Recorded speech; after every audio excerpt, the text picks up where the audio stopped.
What is up, everybody? So today we are switching over all of our liquid culture to, or some of it actually, like half of my cultures, to potato dextrose. Okay, and what I have here is 12 grams of potato dextrose per 600 milliliters of distilled water. Okay, that is our new recipe, and the reason for this is with honey. I've used honey for, I don't know, man, probably over 2 years now, and honey seems to be good for starting out, learning how to do liquid culture, right? So I've been running into certain species of mushroom. Once they sit in a honey liquid culture long enough, and you don't have the temperature dialed in exactly perfect all the time, what happens is they will start to grow bacteria. Okay, and you can't see this type of contamination in a liquid culture. Okay, so it's going to come out, it's going to show up in your grain, or if somehow you have a aggressive species and it outgrows it in the grain, it's going to show up in your substrate or in your grow room, right? So anyway, I've known this for some time now, and I've been thinking of a way to get around it, a better, sterilization process that helps. But all in all, I just want a super clean, sterile process, and honey it just wasn't cutting it for me and what I'm doing. And I work with morels a lot, so those are the ones that I'm talking about are contaminated, and for some reason they don't have as strong of an immunity to these things, because their immunity, for the most part, comes from the tree host. Like, so whatever plant or tree that they attach their roots, the mycelium attaches to the roots of a plant, tree, whatever, and they basically get their immunity and their nutrients and everything from the tree.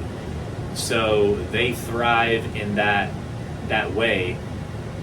They can't fight off things in their environment as well as others. Like oysters, I don't ever have a problem with oysters.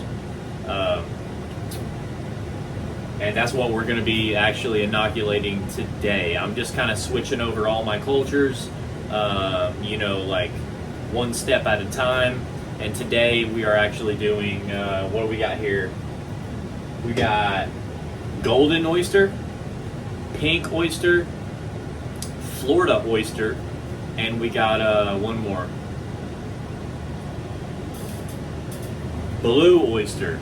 Okay, so I'm switching over from honey to potato dextrose, and number one, what this has done is I don't experience any contamination with potato dextrose. That's number one, okay? Number two is they colonize faster and thicker over time. So those are two benefits to using this, but you'll have to stop stirring them at a certain point because they get so thick. And if you have a really aggressive strain, you may not use this. If you're not going to use the recipe I'm talking about, you may not use this recipe if you're going to be using your culture like long term, because it'll get really, really thick, and then you can't pull it up in the syringes. It just makes it difficult. So I use a lot every week, so this is just what I prefer. And as far as morels, I have to switch it over to potato dextrose. And reishi is the only other one that has given me problems with bacteria. Okay, so whenever you use honey, you can sterilize it, right? And these bacteria, you may kill off 99.999% of them. But that one or two little bitty microscopic bacteria that don't actually get killed off for whatever reason, they can lay dormant and they will not show up in your culture for months until the temperature gets just outside of that window that you need it to stay in, anywhere from like 65 to like 72, okay? That is optimal for liquid cultures. If you get it above 72 for very long, you're playing with fire, okay? If you use honey, this is the reason. Because, I mean, I could probably sterilize it for hours, and then maybe that'll cure this problem that I'm having, but I do not sell cultures that are contaminated, by the way. So we have culture actually going out. We got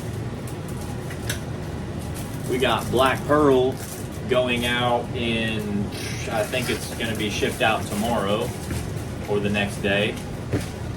So that's what, if you buy culture from us, that's what it's going to show up in, just to, make you aware of that. That's Boosted Organics Liquid Culture. Get your cultures at boostedorganics.com. So I have taken reishi and the morels that are contaminated with bacteria. I've taken those off the website. So you cannot purchase those right now, and it's because of the contamination. So as soon as I see it, I will take that off the website. I'll change the culture and put it to agar. I'll clean it up over 4 or 5 different plates. That's a whole process in itself. And then I'll put it back to a liquid culture. So and then I'll put it back up on the website. So no issue there. Don't think that it's potentially contaminated if you're going to order from us. I take very good care of all of this stuff. It's mainly just the morels that don't have that immunity. And whenever you use the honey, you can sterilize it properly, but some of those bacteria or microbes, whatever's in that honey already, it can lay dormant, somehow be protected, And even endospores, like a more microscopic spore, I don't know how to explain it, but a endospore can actually withstand high heat and pressure. So some endospores, if they're already in the honey, they can withstand heat and pressure. So you're already playing with fire using honey, because it just depends on where it comes from, or one endospore could sprout in your liquid culture after you sterilized it and colonized it, and it probably won't show up until it's in your grain or in your substrate, right? So even if you have a good culture and it's not contaminated, does not mean it's good to go, because 50% of the time you're not even going to be able to tell that it's contaminated until you put it to spawn. And if you have your spawn lab, if you make all your spawn in the same lab that you make your cultures in, then you're also playing with fire, because once you contaminate something, you can contaminate everything potentially. If you don't know, if you're not paying attention properly. So I've had that happen in here on multiple occasions, like years ago when I first started. And eventually, once we expand into a facility, we are going to separate our culture lab from our spawn lab. And what I mean by culture lab is agar and liquid culture is the only 2 things that will happen in that lab. And they will always stay in there. They will not leave. And we will always sterilize everything inside the lab and then straight under the flow hood. Nothing leaves, and no process happens outside of it, then comes in. So that's how we're going to control that. And then in the spawn lab, we are going to sterilize everything inside of the lab, and it goes straight under a flow hood. Nothing comes in, nothing goes out unless it's already sealed, sterilized, inoculated, and sealed up. Then it goes to colonization. So by separating those two, you can prevent a lot of contamination from happening, and then you can pinpoint exactly where it comes from.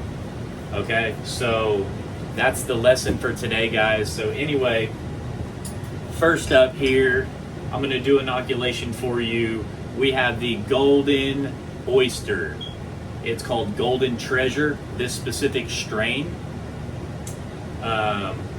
Pleurotus citrinopolitus. I probably butchered that, but they say that these taste like citrus or whatever. That's where the Latin name comes from. But anyway, we are ramping up production for farmers markets, restaurants, things like that, and we are getting everything cleaned up culture-wise so we can start getting our spawn ready, because in the middle of April is when all this stuff kicks off. So 2 weeks here, and then we are going to get our spawn immediately started, and then probably at the end of April, beginning of May is when we will have all of our oysters ready to grow. So right now, the only thing that will be taken to market is lion's mane and black pearl, king trumpet, reishi. So those are the three mushrooms that we have growing right now. So those will be going to the market immediately, and then the following weeks we will have all of our oyster strains ready in little 5 pound or oysters we do 3.5 pound boxes because they're more delicate and they're like brittle and they take up more space. So a 5 pound box can only house 3.5 pounds of oysters. So all of these oysters are going to be mixed inside of a 5 pound box, and we're going to sell them as a mixed case. So ramping up production, guys. We're going to go ahead and start these inoculations.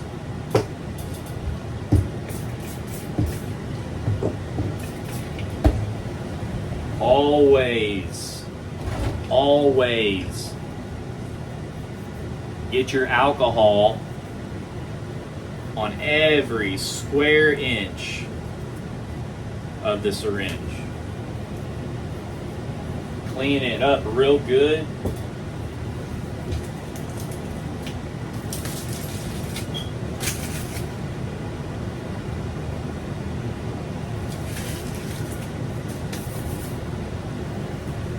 Make sure your jar lid is tight.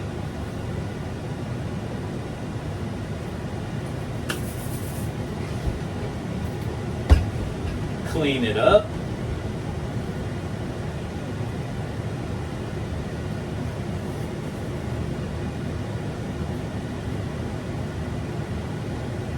Okay.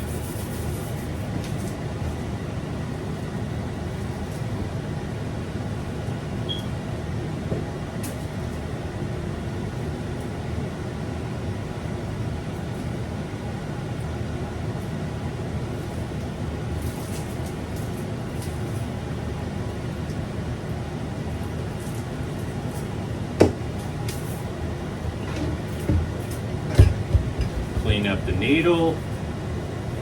Make sure there's nothing hanging around. All right, now we're ready for our flame sterilization.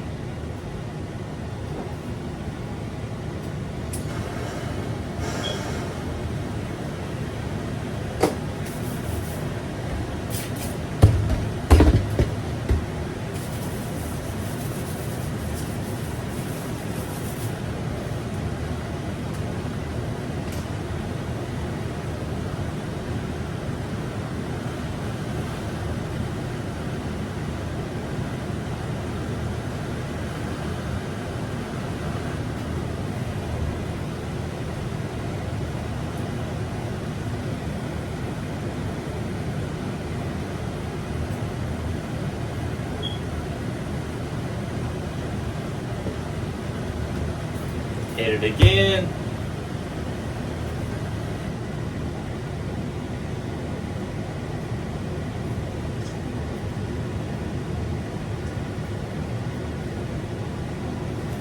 And there you go. Give her a good stir, and we're ready to rock in 2 weeks.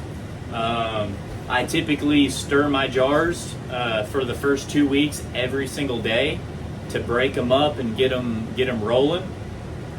After 2 weeks, you don't really need to stir it anymore, or they're just going to get too thick.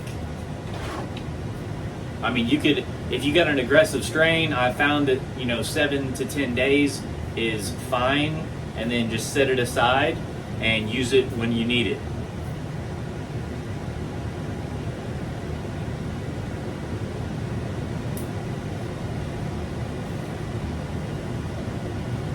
All right, guys, so that was today's lesson about honey liquid cultures versus potato dextrose.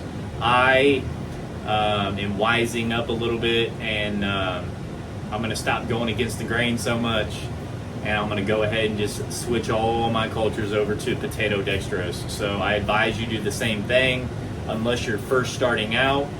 And then, if you don't have access to potato dextrose or anything like that, then just sterilize your liquid culture more than 30 minutes. I would go 45 minutes to an hour, anywhere in there, just to make sure that you're not going to have any endospores or dormant bacteria pop up on you. So if you haven't subscribed to the channel, guys, go ahead and subscribe.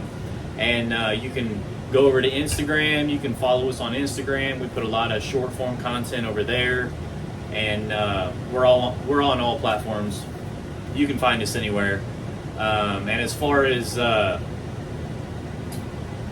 farmers markets and things like that go, you can contact us through our website, boostedorganics.com, or you can hit the link in the description and you can book in a call with us, and that'll take you to my personal calendar. So if you just want to contact us, go through the website. If you want to book in a call, it's free, and we can hop on call and kind of discuss where you're at, where you want to be in your business or hobby, whichever one, and we'll see if you're a good fit for the program or our cultivation community that I have. And if not, worst thing is you'd leave the call with some value. You learn a thing or two, just by talking to me. So no harm in booking in a call. Go ahead and book in the call. Contact us on the website. Subscribe, hit the notification bell, and I will see you later. Peace.